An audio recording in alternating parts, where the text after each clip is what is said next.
नमस्कार दोस्तों, डेट है आज की 6 जुलाई 2023 और स्वागत है आपका एडिटोरियल डिस्कशन में।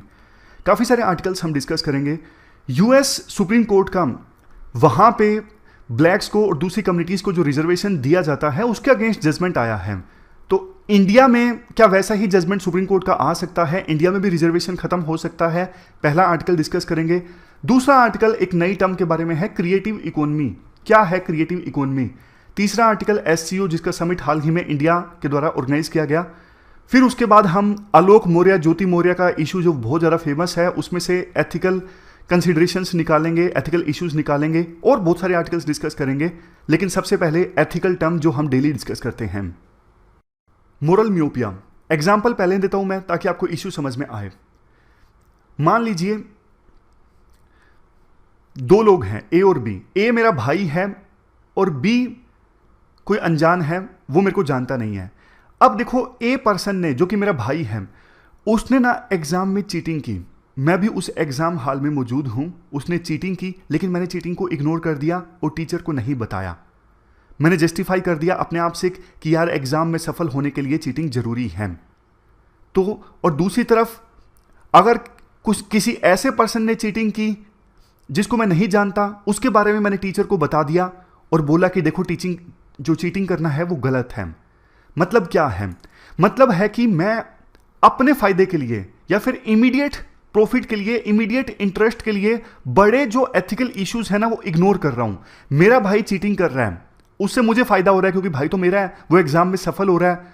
तो मैं अपने फायदे के लिए या फिर इमीडिएट फायदे के लिए उस चीटिंग को इग्नोर कर रहा हूं, उसे जस्टिफाई कर रहा हूं कि एग्जाम में सफल होने के लिए जरूरी है।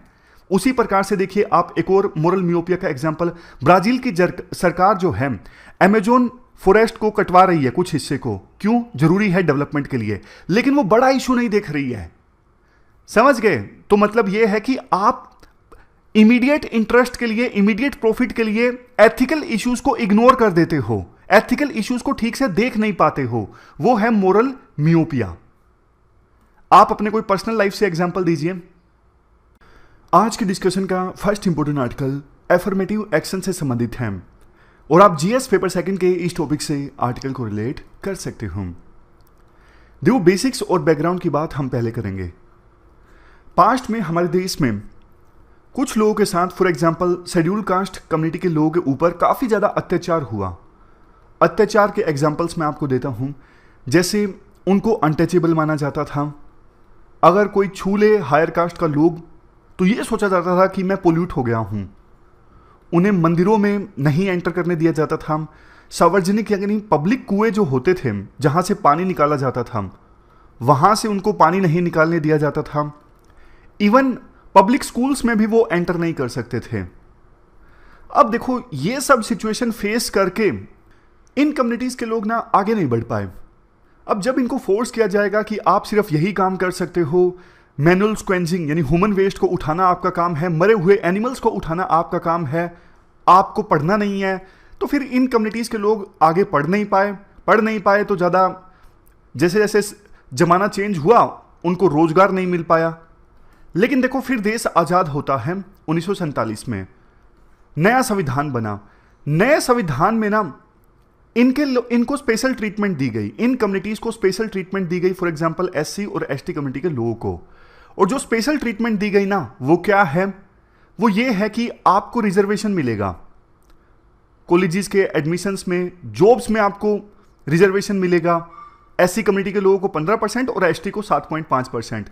इसके साथ साथ इवन पार्लियामेंट में और विधानसभा में भी सीट्स आरक्षित की गई एससी और एसटी कम्युनिटी के लोगों को।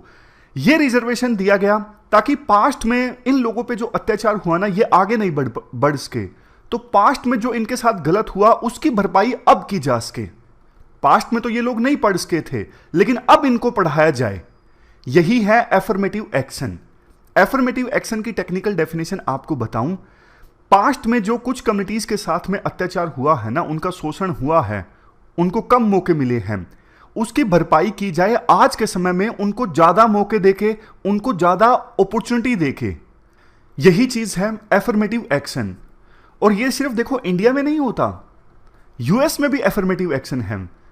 यूएस में देखो, जैसे जो अफ्रीकन अमेरिकन है ना, जैसे जो ब्लैक्स हैं, अफ्रीकन अमेरिकन्स हैं, हिस्पोनिक्स हैं। हिस्पोनिक्स मतलब अमेरिका में लैटिन अमेरिका के जो लोग रहते हैं, लैटिन अमेरिका मतलब साउथ अमेरिका के, इनके साथ भी काफ़ी अत्याचार हुआ है। इनको भी स्पेशल ट्रीटमेंट दी जा रही है यूएसए में। जैसे कुछ यूनिवर्सिटीज़ ऐसी हैं जो एडमिशन देते वक्त रेस पूछती हैं कि आपकी रेस क्या है। अगर अफ्रीकन अमेरिकन कम्युनिटी से हो तो उसको तवज्जो दी जाती है, क्योंकि इन कम्युनिटीज़ के साथ पास्ट में यूएसए में अत्याचार हुआ है। तो ये भी यूएसए में एफर्मेटिव एक्शन का एक एग्जाम्पल है। तो ये हमने बात कर ली बेसिक्स की। अब आप ध्यान से सुनिएगा। अब क्या हुआ है यूएसए में ना, यूएसए की सुप्रीम कोर्ट ने एफर्मेटिव एक्शन को लेके एक वर्डिक्ट दिया है जो काफी इंपॉर्टेंट है। देखो 29 जून को एक केस का नाम था students for fair admissions versus Harvard, ये केस का नाम था। और इस केस में यूएस की सुप्रीम कोर्ट ने अपना एक वर्डिक्ट दिया। केस क्या था? केस ये था कि हार्वर्ड यूनिवर्सिटी में और यूनिवर्सिटी ऑफ नॉर्थ कैरोलिना में यहां पर कुछ कम्युनिटीज को जो तवज्जो दी जा रही थी एडमिशन प्रोसेस में, जैसे मैंने पहले आपको बताया, अफ्रीकन अमेरिकन्स या फिर हिस्पोनिक्स, जिनके ऊपर पास्ट में अत्याचार हुआ है। आप एग्जाम्पल ले सकते हो, जैसे इंडिया में एससी और एसटी कम्युनिटी के लोग हैं, वैसे ही यूएस में अफ्रीकन अमेरिकन और हिस्पोनिक्स हैं। इंडिया में कास्ट को तवज्जो दी जाती है और यूएस में रेस को तवज्जो दी जाती है। तो इन रेस के लोगों को तवज्जो दी जा रही थी यूनिवर्सिटीज और कॉलेजेस में एडमिशंस में। केस फाइल कर दिया किसी पर्सन ने सुप्रीम कोर्ट में, और सुप्रीम कोर्ट ने ना अब अपना वर्डिक्ट दिया है। सुप्रीम कोर्ट ने बोला है कि इन कॉलेजेस और यूनिवर्सिटीज के द्वारा कुछ रेस के लोगों को जो अच्छी ट्रीटमेंट दी जा रही है ना एडमिशन प्रोसेस में, ये गलत है। ये इक्वल प्रोटेक्शन के अगेंस्ट है।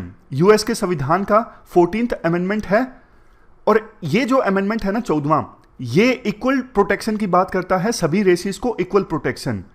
तो यूएसए की सुप्रीम कोर्ट ने बोला जब सभी रेसिस को इक्वल प्रोटेक्शन है तो आप कुछ रेसिस को ज्यादा अच्छी प्रेफरेंशियल ट्रीटमेंट क्यों दे रहे हो? यह यूएसए की सुप्रीम कोर्ट का वर्डिक्ट है। यूएसए की सुप्रीम कोर्ट ने बोला रेशियल डिस्क्रिमिनेशन को खत्म करना, मतलब कि अगर आप चाहते हो कि कुछ रेसिस के साथ में डिस्क्रिमिनेशन ना हो तो इसको पूरी तरह से खत्म कर दो ना। किसी को अच्छी ट्रीटमेंट भी ना दो, किसी को खराब ट्रीटमेंट भी ना दो, मतलब ट्रीटमेंट देते वक्त रेस कंसीडर ही ना करो। सिंपल भाषा में साफ साफ बोलूं तो यूएसए की सुप्रीम कोर्ट ने बोल दिया कि आप इन रेसिस को अच्छी ट्रीटमेंट मत दीजिए, एडमिशन प्रोसेस में सबको इक्वल कंसीडर कीजिए। यानी एफर्मेटिव एक्शन की पॉलिसी आप मत अपनाइए कॉलेजेस में और यूनिवर्सिटीज में। 4 पॉइंट्स देखो यहां पे इंपॉर्टेंट है जो यूएस की सुप्रीम कोर्ट ने वर्डिक्ट दिया। पहला पॉइंट, यूएस की सुप्रीम कोर्ट ने बोला इक्वल प्रोटेक्शन का मतलब यह है कि सबको आप इक्वली प्रोटेक्ट करो। इक्वल प्रोटेक्शन का मतलब यह नहीं है कि पास्ट में जिन लोगों के ऊपर अत्याचार हुआ उनको आप स्पेशल ट्रीट करो, अलग से ट्रीट करो, नहीं। इक्वल प्रोटेक्शन का मतलब है आप कलर ब्लाइंड हो जाओ, आप देखो ही ना स्टूडेंट का कलर क्या है, ब्लैक है, व्हाइट है या फिर कुछ और है, आप सबको इक्वल ट्रीट करो। दूसरा पॉइंट, यूएस की सुप्रीम कोर्ट ने यह बोला आप जो ये स्पेशल ट्रीटमेंट दे रहे हो ना कुछ रेसिस के लोगों को, यानी आपका एफर्मेटिव एक्शन, इसका गोल तो आप बताइए। मतलब क्यों आप स्पेशल ट्रीटमेंट दे रहे हो कुछ रेस के लोगों को, फॉर एग्जांपल ब्लैक्स को? ये बोलना कि हम तो फ्यूचर के लीडर्स को तैयार कर रहे हैं, ट्रेन कर रहे हैं, ये तो वेग चीज है। आप अपना गोल क्लियरली बताओ, क्यों स्पेशल ट्रीटमेंट आप दे रहे हो। तीसरा पॉइंट, यूएस की सुप्रीम कोर्ट ने बोला कि देखो कुछ सनसेट क्लोज होना चाहिए, मतलब आप पिछले काफी समय से इन रेसिस के लोगों को, फॉर एग्जांपल ब्लैक्स को स्पेशल ट्रीटमेंट दे रहे हो, ये तो बताओ कब तक दोगे, कब खत्म होगा ये आप साफ साफ बताओ। चौथा पॉइंट, एफर्मेटिव एक्शन से देखो किसी को नुकसान नहीं होना चाहिए। जैसे देखो अब व्हाइट्स को स्पेशल ट्रीटमेंट नहीं दी गई, ब्लैक्स को दी गई, तो ब्लैक्स को स्पेशल ट्रीटमेंट दी गई, उसकी वजह से व्हाइट्स को नुकसान हो गया ना। तो एफर्मेटिव एक्शन की वजह से ना किसी कम्युनिटी को नुकसान नहीं होना चाहिए, यह भी यूएस की सुप्रीम कोर्ट ने बोला। अब देखो कहानी में सबसे बड़ा क्वेश्चन आता है, ध्यान से सुनिएगा। राइटर कहते हैं देखो इंडिया की जो कोर्ट्स है ना यूएस की कोर्ट्स को फॉलो करती हैं। बहुत बार इंडियन कोर्ट्स की जजमेंट में यूएसए के कोर्ट्स की जजमेंट को कोट किया जाता है कि यूएसए की कोर्ट ने ये जजमेंट दिया, उसको कोट किया जाता है हमारे जजेस के द्वारा। तो यूएस की कोर्ट ने, सुप्रीम कोर्ट ने जो जजमेंट दिया है, क्या उसका असर हमारे देश में भी पड़ेगा? हमारे देश में जो अफर्मेटिव एक्शन है, यानी कि SC ST कमिटीज को जो रिजर्वेशन मिला हुआ है हाउसेज में, लेजिस्लेचर में, जॉब्स में, एडमिशंस में, क्या उस पर असर पड़ेगा? क्या उसको भी भारत के जो कोर्ट्स हैं खत्म कर देंगी? राइटर कहते हैं नो, क्योंकि देखो बहुत सारे रीजंस हैं। देखो सबसे पहला पॉइंट, यूएसए और इंडिया में फर्क क्या है। देखो हमारे देश में जो अफर्मेटिव एक्शन यानी रिजर्वेशन है ना, उसके बारे में तो संविधान में ही उल्लेख है। संविधान का आर्टिकल 15 और आर्टिकल 16 पढ़िए। आर्टिकल 15 में बैकवर्ड क्लासेस को रिजर्वेशन देने की बात कही गई है एजुकेशन में, और आर्टिकल 16 में रिजर्वेशन देने की बात कही गई है जॉब्स में। तो संविधान में ही साफ साफ बता दिया गया है रिजर्वेशन के बारे में। लेकिन यूएसए के संविधान में अफर्मेटिव एक्शन के बारे में नहीं बताया गया था। वो तो एग्जीक्यूटिव ऑर्डर या फिर सुप्रीम कोर्ट की रूलिंग से रिजर्वेशन यानी अफर्मेटिव एक्शन दिया जा रहा था यूएसए में। मतलब यूएसए में अफर्मेटिव एक्शन को हटाना आसान था, क्योंकि वहां के संविधान में कुछ लिखा ही नहीं हुआ है। बट हमारे संविधान में चूंकि लिखा हुआ है, तो इसलिए इंडिया से अफर्मेटिव एक्शन यानी रिजर्वेशन को हटाना आसान नहीं है। इसलिए देखो इंडिया में ना ये बात होती है कि कितना रिजर्वेशन दिया जाए, किनको दिया जाए। हटा दिए जाने की बात नहीं होती है इंडिया में कि रिजर्वेशन हटा दिया जाए। बात इस चीज पे होती है कि रिजर्वेशन ज्यादा दिया जा रहा है, कम दिया जा रहा है, किनको दिया जा रहा है, इनको क्यों दिया जा रहा है, ये एलिजिबल नहीं है। इस प्रकार की बातें इंडिया में होती हैं। अब देखो एक चीज जिस पे प्री में क्वेश्चन पूछा जा सकता है। देखो आर्टिकल 16 जो है ना, जिसमें बात कही गई है रिजर्वेशन इन जॉब्स, ये तो ओरिजिनल कॉन्स्टिट्यूशन का पार्ट था। मतलब सबसे पहले जो कॉन्स्टिट्यूशन रिलीज हुआ था ना, एक भी अमेंडमेंट नहीं हुआ था, उसका पार्ट था आर्टिकल 16 में जो जॉब्स इन रिजर्वेशन की बात कही गई है। और एजुकेशन में रिजर्वेशन तो फर्स्ट अमेंडमेंट के थ्रू दिया गया। इस पर यूपीएससी प्री में क्वेश्चन पूछ सकती है, इंपॉर्टेंट फैक्ट है। इसके बाद देखो दूसरा पॉइंट ये है, यूएस सुप्रीम कोर्ट के जजमेंट को इंडियन संदर्भ में इंटरप्रेट किया जाता है ना। राइटर ये बोलते हैं, देखो यूएसए की सुप्रीम कोर्ट का ये जो कहना है ना, सभी रेसिस को इक्वली ट्रीट करो, सभी रेसिस को इक्वली प्रोटेक्ट करो, चाहे वो ब्लैक है, व्हाइट है, कोई भी है। समझ गए? ये है फॉर्मल इक्वलिटी, कि आप औपचारिक रूप से सबको इक्वली ट्रीट कर रहे हो। इसमें यह नहीं देखा जा रहा कि ब्लैक्स के साथ पास्ट में अत्याचार हुआ है। बट दूसरी तरफ आप इंडिया को देखिए, इंडिया में ना संविधान में इस बात को कंसीडर किया गया कि पास्ट में कुछ कम्युनिटीज ऐसी हैं जिनके ऊपर अत्याचार हुआ, जैसे SC ST, उनको स्पेशल ट्रीट किया जाए ताकि वो बराबर आ जाएं। तो ये जो कंसेप्ट है ना इक्वालिटी का, ये है सब्सटेंटिव इक्वालिटी। मैं आपको एग्जांपल की सहायता से समझाता हूं, आपको बिल्कुल क्लियर हो जाएगा। ये देखो यूएसए में क्या है कि सभी रेसिस को इक्वली ट्रीट किया जाए। यूएस की सुप्रीम कोर्ट की नई जजमेंट के अनुसार एक एक डब्बा भैया सबको दे दो, कोई छोटा है कोई बड़ा है ये मत देखो। अब ये बेचारा बच्चा तो रह ही गया ना, मतलब ये रेस तो रह गई जिसकी हाइट छोटी है। इंडिया में ना देखा जाता है कि पास्ट में किसके साथ अत्याचार हुआ है, अत्याचार की वजह से वो आगे नहीं बढ़ पाया, तो उसको थोड़ा अलग से ट्रीट करो, स्पेशल ट्रीट करो, उसको 2 डब्बे दे दो ताकि वो भी जीवन में आगे बढ़ सके। यही होता है इंडिया में। ये जो इंडिया वाला कंसेप्ट है ना, ये है सब्सटेंटिव इक्वालिटी। बताओ कमेंट बॉक्स में कंसेप्ट क्लियर हुआ या नहीं। अब हम चलते हैं अगले आर्टिकल की तरफ। इसके बाद नेक्स्ट जो आर्टिकल है वो क्रिएटिव इकोनॉमी से संबंधित है। आप जीएस पेपर 3 के इस टॉपिक से आर्टिकल को रिलेट कर सकते हो। देखो सबसे पहले तो हम बेसिक्स की बात करते हैं। क्रिएटिव इकोनॉमी है क्या, मैं आपको एग्जांपल के थ्रू बताता हूं, क्लियर हो जाएगा। मान लीजिए आपका जो शहर है, कौन सा शहर है, जौनपुर मान लीजिए। जौनपुर में ना एक रात को म्यूजिक फेस्टिवल ऑर्गेनाइज होता है। उस म्यूजिक फेस्टिवल में ना जौनपुर के जो लोकल आर्टिस्ट हैं उनको इनवाइट किया जाता है कि आप परफॉर्म करिए। अच्छा खासा प्रचार होता है, दूर दराज से लोग आते हैं इस फेस्टिवल को देखने के लिए। और उस फेस्टिवल में बहुत सारे वेंडर्स अपनी फूड की स्टॉल्स लगाते हैं। सिक्योरिटी प्रोवाइड करने के लिए लोकल लोग आगे आते हैं, उनको पैसे मिलते हैं। ये एक एग्जांपल है क्रिएटिव इकोनॉमी का। क्रिएटिव इकोनॉमी मतलब जब आर्ट का सहारा लिया जाता है ना, आर्ट के थ्रू आप इकोनॉमी को भी प्रमोट करते हो, इकोनॉमी को भी बूस्ट करते हो। जैसे देखो म्यूजिक फेस्टिवल हुआ, आर्ट तो प्रमोट हुई क्योंकि लोकल आर्टिस्ट ने यहां पे प्रमोट किया म्यूजिक फेस्टिवल में, बट उसके साथ साथ देखो कितने सारे लोगों को रोजगार मिला। लोगों ने यहां पे अपने फूड स्टॉल लगाई, उनका फूड बिका, उनको पैसे मिले, दूर दराज से लोग आए, ट्रांसपोर्ट सेक्टर को फायदा हुआ, सिक्योरिटी प्रोवाइड की लोकल यूथ ने, उनको पैसे मिले। तो मतलब दोनों चीजें साथ साथ चल रही हैं, आर्ट भी प्रमोट हुई लेकिन इसके साथ साथ इकोनॉमी भी बूस्ट हुई। यही है क्रिएटिव इकोनॉमी, कि आर्ट के थ्रू इकोनॉमी को भी प्रमोट करना। ये म्यूजिक फेस्टिवल तो देखो एक एग्जांपल है, पेंटिंग का एग्जीबिशन हो सकता है, और जितनी भी आर्ट है ना, डांस कंपटीशन हो सकता है, उनको ऑर्गेनाइज करना ताकि इकोनॉमी भी प्रमोट हो और आर्ट भी हमारी प्रिजर्व हो।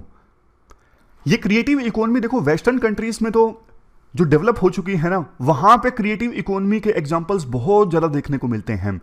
बट डेवलपिंग कंट्रीज में जैसे इंडिया में क्रिएटिव इकोनॉमी के एग्जांपल्स कम देखने को मिलते हैं।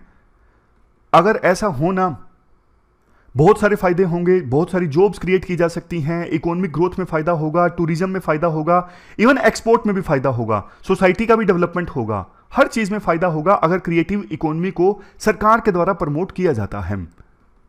इसके बाद देखो राइटर ये कहते हैं, देखो ये जो एज है ना, डिजिटल एज है।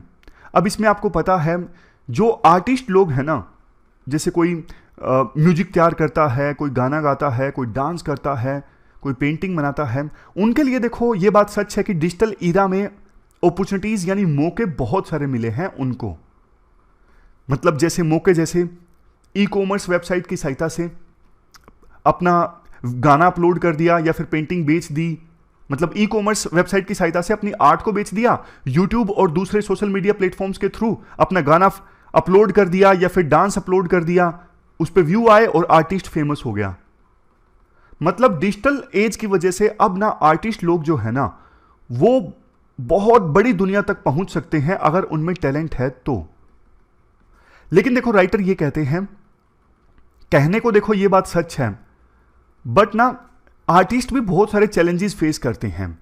चैलेंजेस देखो, वो मार्केट को ठीक से एक्सेस नहीं कर पाते। मान लीजिए मैंने पेंटिंग बनाई, अब मेरी पेंटिंग मजनू भाई जैसी पेंटिंग बन जाएगी, अमेजोन पे मैं डालूंगा, कौन परचेज करेगा आप बताइए?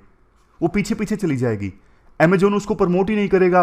अमेजोन में 10वें पेज पे मेरी पेंटिंग दिखेगी, 10वें पेज तक कोई सर्च करने के लिए जाता है कोई अमेजोन पे? नहीं जाता। यही दिक्कत है ना, सभी आर्टिस्ट को मार्केट एक्सेस नहीं मिल पाती। सभी आर्टिस्ट के पास में तो इंटरनेट भी नहीं है। गांव में जो दूर दराज के एरियाज में आर्टिस्ट हैं, हो सकता है उनके पास नहीं इंटरनेट है।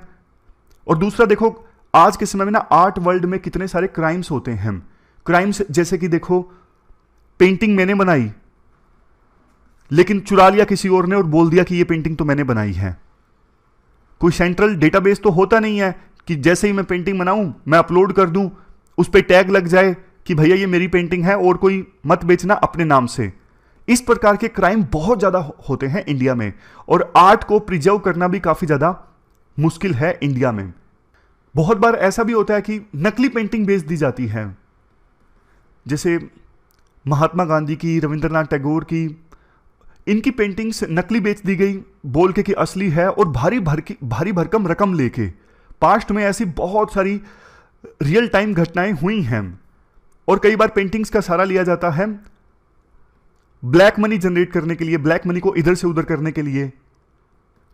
कितनी खबरें हम पढ़ते हैं कि मंदिरों से पेंटिंग्स चोरी हो गई, मूर्तियां चोरी हो गई, बाद में वो यूएसए में मिली या फिर दूसरे देशों से मिली और भारत सरकार उन मूर्तियों को वापस लेके आई।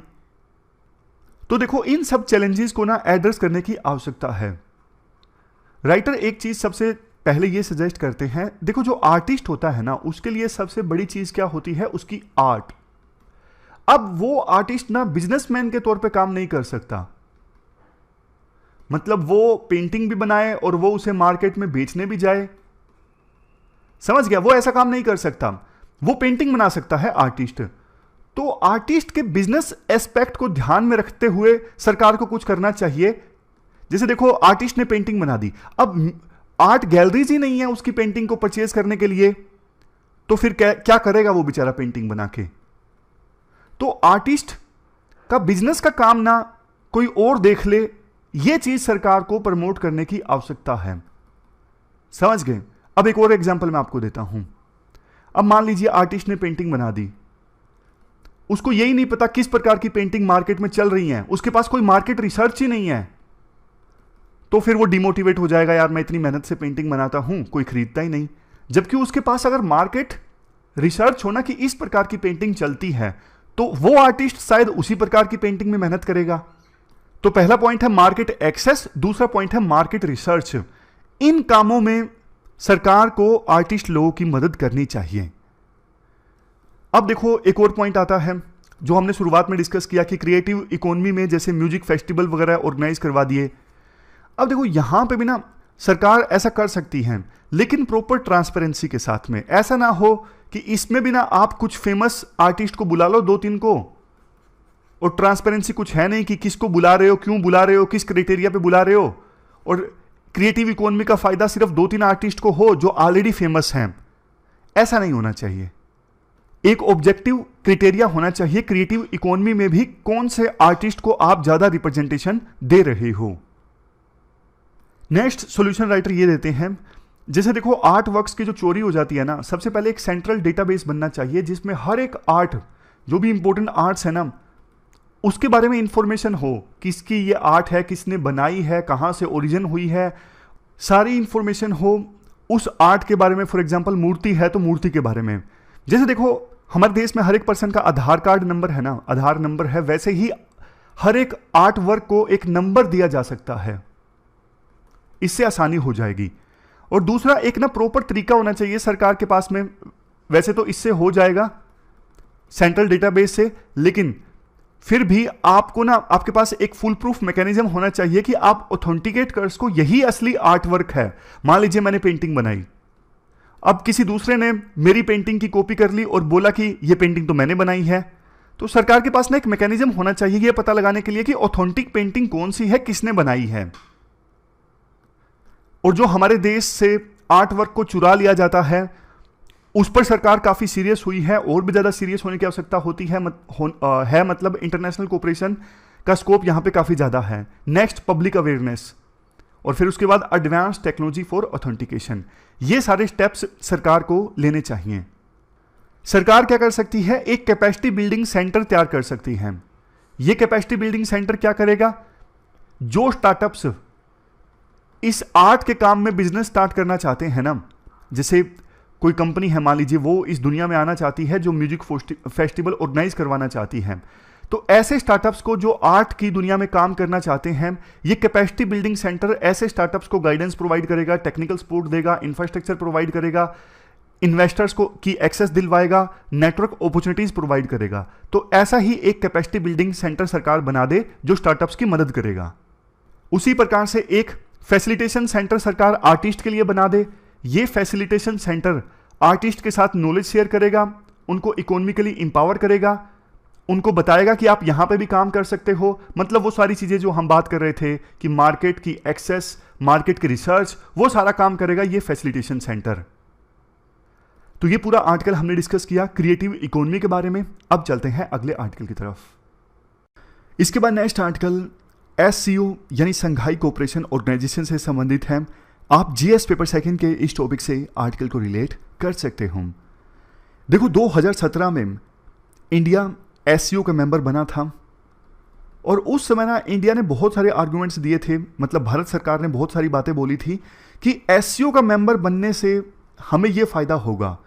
जैसे देखो SCO के मेंबर्स की मिला के जो GDP है ना, वो ग्लोबल GDP का 1/3 है।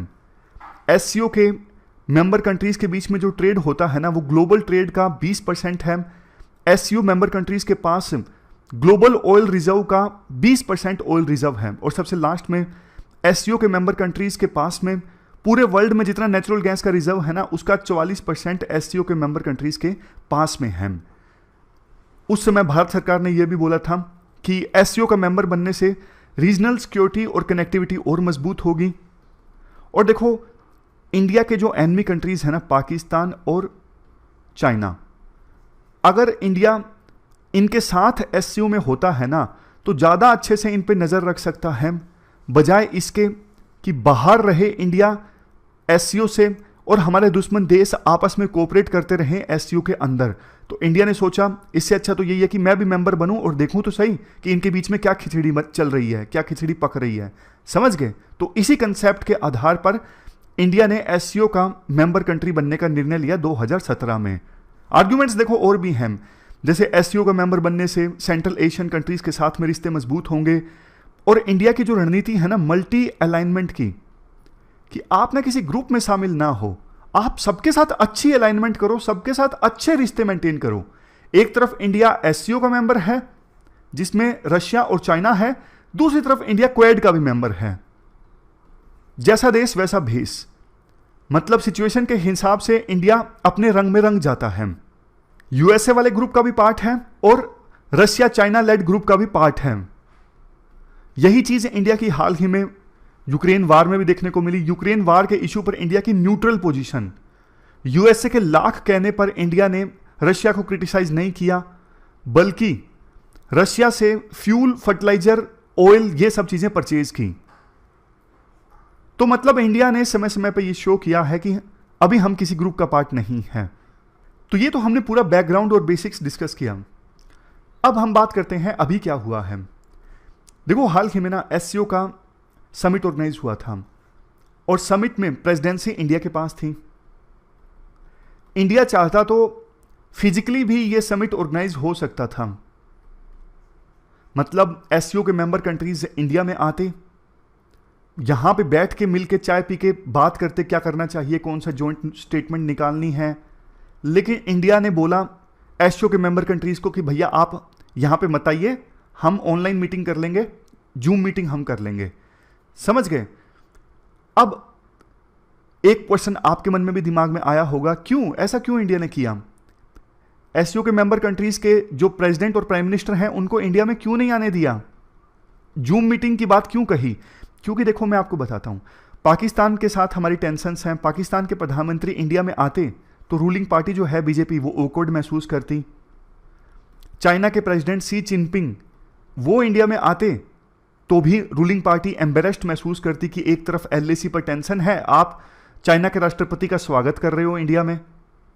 उससे भी ज्यादा अगर प्रधानमंत्री मोदी पुतिन का स्वागत करते तो भी यूएसए बोलता, अरे यार क्या कर रहे हो आप, रशिया जो वार कर रहा है यूक्रेन में, आप उसके प्रेसिडेंट का स्वागत कर रहे हो।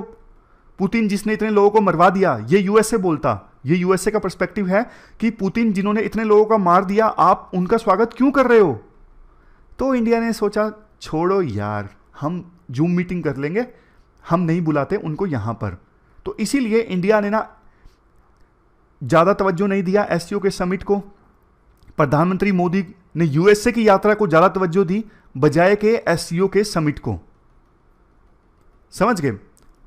राइटर कहते हैं देखो इसका असर ना एससीओ की आउटकम पे देखने को मिला। जो अभी समिट हुआ ना, इसकी आउटकम पर भी देखने को मिला। New Delhi declaration and joint statement on radicalisation and digital transformation, ये जॉइंट स्टेटमेंट तो जारी की गई मेंबर कंट्रीज के द्वारा मिलकर, बट ना कुछ इश्यूज पर सहमति नहीं बन सकी। जैसे एक प्रपोजल आया था कि इंग्लिश को एससीओ की एक औपचारिक लैंग्वेज बनाया जाए, इस पे कोई सहमति नहीं बनी। इसके अलावा road map on economic cooperation, इस पे भी सहमति नहीं बनी। इंडिया ने इसका समर्थन नहीं किया कि जो रोड मैप बाकी देशों ने जिसको इंडोर्स किया, इंडिया ने उसको नहीं इंडोर्स किया। क्यों? इंडिया बोलता है कि यार ये सारा रोड मैप जो है वो चाइना ने बनवाया है, चाइना के फायदा क्या है, हम नहीं मानते इस रोड मैप को। तो मतलब ये 2-3 इशू ऐसे हैं जिन पे कोई सहमति बनी ही नहीं। अब देखो जिसके पास प्रेसिडेंसी होती है ना, उसकी ये रिस्पॉन्सिबिलिटी होती है कि आप ज्यादा से ज्यादा इशू पे ना सहमति बनवाओ। तो ज्यादा इश्यूज पे सहमति नहीं बनी तो मतलब ये इंडिया की फेलियर है। अब एक चीज और भी है, G20 का समिट भी इस बार इंडिया में होगा। अब इस समिट में ना जॉइंट स्टेटमेंट जारी करवाना बहुत मुश्किल काम है, क्योंकि जो भी प्रपोजल आएगा ना, उस प्रपोजल पर चाइना और रशिया ये एक तरफ हो जाएंगे, यूएसए के मित्र देश वो दूसरी तरफ हो जाएंगे। तो इसलिए इंडिया की बड़ी रिस्पॉन्सिबिलिटी है कि यार कोई तो जॉइंट स्टेटमेंट जारी करवा देना। ये देश तो आपस में इतने ज्यादा टेंशंस में है, लड़ रहे हैं कि इंडिया जॉइंट स्टेटमेंट इंडिया के लिए जारी करवाना चुनौती वाली बात होगी। और जॉइंट स्टेटमेंट इंडिया नहीं जारी करवा सका तो फिर इंडिया की बेइज्जती है कि प्रेसिडेंसी इंडिया के पास थी, इंडिया इन देशों को मना ही नहीं इसका किसी इशू को लेके। फिर इंडिया काहे का बैलेंसर है, फिर इंडिया काहे का बोलता है कि हमारी तो सबके साथ बनती है, चाइना के साथ भी, रशिया के साथ भी, यूएसए के साथ भी। तो राइटर कहते हैं कि एससीओ का समिट ना एक बढ़िया मौका था रशिया चाइना को कन्विंस करवाना कि G20 का मौका जब आएगा ना कि भैया आप मेरी बात मान लेना, कोई ज्वाइंट स्टेटमेंट जारी करनी हो तो लड़ना मत प्लीज यूएसए के साथ में, उस समय हम ज्वाइंट स्टेटमेंट जारी करवा देना। ये कन्विंस कराने के लिए इंडिया के पास बढ़िया मौका था, लेकिन इंडिया ने वो मौका गवा दिया, ऐसा राइटर बोलते हैं। इसके बाद देखो एक एथिकल इशू डिस्कस करते हैं। आप में से बहुत से लोगों ने बोला था कि इस केस में क्या एथिकल इश्यूज निकल के आते हैं, वो हम एनालाइज करें। केस वैसे तो आप सबको पता होगा, 30 सेकंड में बता देता हूं। ये है ज्योति, ये है आलोक। ज्योति पीसीएस में सिलेक्ट हुई थी 2015 में, यूपी पीसीएस में। 2010 में इन दोनों की शादी हुई थी। अब आलोक मौर्य का ये कहना है 2010 में हमारी शादी हुई, शादी के बाद मैंने बढ़िया से ज्योति को पढ़ाया लिखाया, लेकिन 2015 में उनका सिलेक्शन भी हो गया, लेकिन शादी के 13 वर्ष बाद अब उनका चक्कर चल रहा है एक होमगार्ड कमांडेंट से जिनका नाम है मनीष, और वो मुझे जान से मारने की धमकी दे रही हैं और तलाक का दबाव बना रही हैं। तो मीडिया ने इस इशू को हाथों हाथ लिया। सूर्यवंशम जो मूवी है अमिताभ बच्चन की, उसमें हीरा ठाकुर ने जैसे अपनी पत्नी को पढ़ा लिखा के डीएम बनाया था, उसी से कंपैरिजन करने लगे हैं लोग कि लेकिन ज्योति मौर्य ने इस केस में धोखा दे दिया। आलोक मौर्य को पीसीएस बनने के बाद अपने पति को छोड़ रही हैं। बहुत से लोग ये भी बोल रहे हैं कि ये खबर सुन के बहुत से पति जो हैं अपनी पत्नियों को पढ़वाएंगे नहीं। तो ये पूरा केस मैंने आपको बता दिया। अब एथिकल इश्यूज निकालते हैं। देखो ये सारे एथिकल इश्यूज यहां से निकल के आते हैं। अभी देखो हमें ये नहीं पता सही गलत क्या है, लेकिन दोनों के जो आरोप प्रत्यारोप है ना, उनके आधार पे हम ये एथिकल इश्यूज निकाल रहे हैं। जैसे सबसे पहली चीज, आलोक मौर्य ने जो आरोप लगाया, आरोप कि मैंने पढ़ाया लिखाया और वो किसी दूसरे के साथ में एक्स्ट्रा मैरिटल अफेयर चला रही हैं और मुझे तलाक दे रही हैं, इवन जान से मारने की धमकी दे रही हैं। तो ये जो चीज़ है ना, ये है betrayal of trust and infidelity. आप मैरिड हो, बावजूद इसके आप किसी दूसरे के साथ एक्स्ट्रा मैरिटल अफेयर चला रहे हो, तो ये इनफिडेबिलिटी है, ये ट्रस्ट का वायलेशन है, ये धोखा है। ये पहला एथिकल इशू। दूसरा, lack of empathy and concern for children. दोनों आपस में लड़ रहे हैं, दोनों की 2 बेटियां हैं, उनकी तरफ कोई ध्यान नहीं है, कोई एम्पैथी नहीं है, उनका भी भविष्य सोचना चाहिए दोनों को। Next, lack of honesty and transparency. Jyoti Maurya ने आरोप ये लगाया कि आलोक मौर्य ने मुझे झूठ बोला शादी करते वक्त, बोला कि मैं पंचायत अधिकारी हूं, लेकिन असल में वो सफाई कर्मचारी थे। तो शादी के वक्त प्रॉपर इंफॉर्मेशन ना देना ज्योति के अनुसार, ये एथिकल इशू है, lack of honesty and transparency. फिर उसके बाद है false allegation and manipulation of legal system. ये किया ज्योति ने झूठा दहेज का केस डलवा दिया आलोक मौर्य के ऊपर। इन्हीं की वजह से फिर लोग दहेज के केस को सीरियस नहीं लेते, इसी केसेस की वजह से। तो ये जो चीज़ है ना, ये है false allegation and manipulation of legal system. Next है राइट टू चूज। अब देखो कुछ लोग ये भी बोल रहे हैं कि किसी भी अडल्ट पुरुष या फिर महिला को ये पूरा अधिकार है, वो अपनी मर्जी से चूज कर सकते हैं कि किसके साथ वो फर्दर शादी करना चाहते हैं, किसको डाइवोर्स देना चाहते हैं। इस पर किसी को ऐतराज नहीं होना चाहिए अगर कानूनी रूप से ये सही या गलत नहीं है तो। नेक्स्ट है अनफेयर जनरलाइजेशन एंड प्रिजुडाइस। देखो ये है, अब बहुत से लोग ये बोल रहे हैं कि कोई अपनी बीवी को आगे से पढ़वाएगा नहीं, कोई अपनी वाइफ को पढ़ाएगा नहीं। ये तो देखो, ये बात बोलना तो पैट्रियार्की का ही वो है, मतलब एग्जाम्पल है।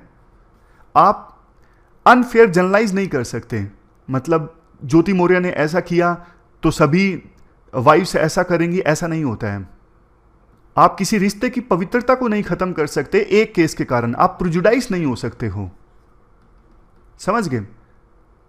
मेरे पास बहुत सारे ऐसे एग्जाम्पल्स, ऐसी न्यूज है कि किसी लड़के ने आईपीएस आईएएस बन के अपनी पुरानी गर्लफ्रेंड को छोड़ दिया हो। अनेकों एग्जाम्पल्स हैं। एक वाइफ का एग्जाम्पल आया तो उसको आप ग्लैमराइज कर रहे हो, लेकिन अनेकों लड़कों के एग्जाम्पल्स हैं दुनिया भर के, तो ये चीज गलत है। Next, professional ethics of media. Media के प्रोफेशनल एथिक्स तो देखो है ही नहीं।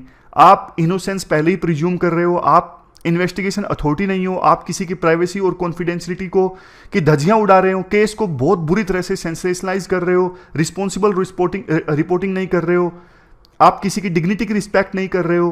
तो ये सारे मीडिया एथिक्स में पॉइंट्स आप दे सकते हो। आप भी बताइए कोई एस्पेक्ट अगर छूट गया है तो आप भी अपनी तरफ से बताइए इस केस में। आगे देखो एक जबरदस्त एग्जाम्पल है जिसको आप आंसर राइटिंग में यूज कर सकते हो।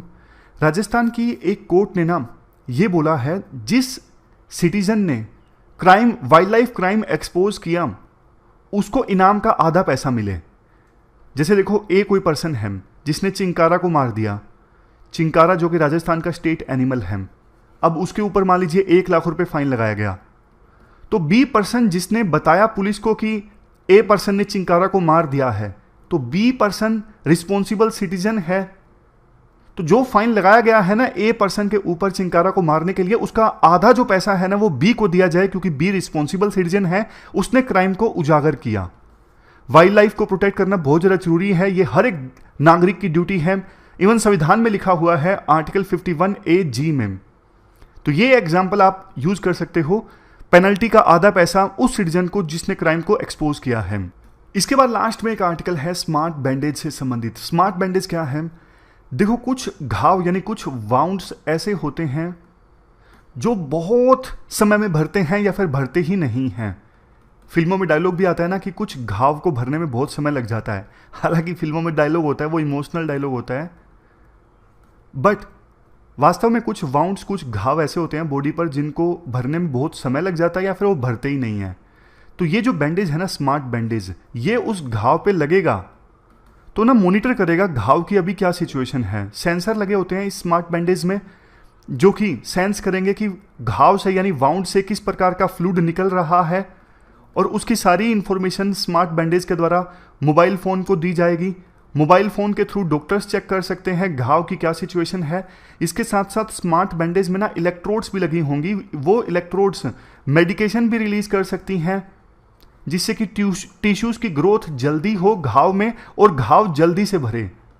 मतलब ये जो स्मार्ट बैंडेज है ना, ये पर्टिकुलर पता लगाएगा, जैसे सोइल हेल्थ कार्ड होता है ना, सोइल हेल्थ कार्ड ये पता लगाता है कि मिट्टी को क्या चाहिए अभी, तो ये स्मार्ट बैंडेज पता लगाएगा कि घाव को क्या चाहिए, क्या सिचुएशन है, उसी हिसाब से ये मेडिकेशन रिलीज करेगा। तो ये पूरा आर्टिकल हमने डिस्कस किया स्मार्ट बैंडेज से संबंधित। अब देखो, समरी के माध्यम से रिवाइज कर लेते हैं। एससीओ वाला आर्टिकल हमने डिस्कस किया, क्यों इंडिया ने एससीओ की मेंबरशिप ज्वाइन की, economic significance, regional connectivity and security, terrorism related challenges India आसानी से टैकल कर सके ये सोच के, सेंट्रल एशिया की मार्केट और रिसोर्सेज इंडिया को मिले, और मल्टी अलाइनमेंट, मतलब इंडिया सबके साथ अलाइन करना चाहता है, लेकिन चैलेंजेस हैं। इस बार प्रेसिडेंटशिप इंडिया के पास थी, प्रेसिडेंसी, लेकिन वर्चुअल समिट हुआ और फिजिकल समिट नहीं हुआ, कंसेंसस नहीं बन सकी। मतलब जो सोचा था ना इंडिया ने कि ये फायदा होगा, वो रिटर्न इंडिया को मिल नहीं रहे हैं। फ्यूचर में भी चैलेंजेस हैं, G20 का समिट होगा तब इंडिया को सहमति बनानी पड़ेगी, लेकिन दिक्कत आएगी। फिर यूएसए का आर्टिकल हमने डिस्कस किया था कि यूएस कोर्ट का एक जजमेंट आया, वहाँ पे जो अफर्मेटिव एक्शन मिला हुआ है उसको लेके 4 पॉइंट यूएस की कोर्ट ने बोले, सभी रेसिस को इक्वली आप ट्रीट करो, स्टेट इंटरेस्ट क्लियरली बताओ क्या कर रहे हो आप अफर्मेटिव एक्शन प्रमोट करके।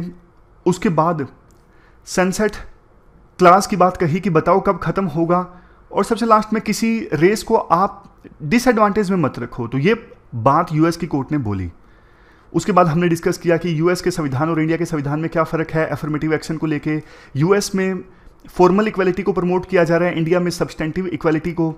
और इसके साथ साथ इंडिया की कोर्ट्स हार्वर्ड रूलिंग को नहीं मानेंगी, क्योंकि इंडिया में चर्चा इस बात पे होती है कि कितना रिजर्वेशन दिया जाए, किनको दिया जाए, रिजर्वेशन को ख़त्म किए जाने पे बात नहीं होती।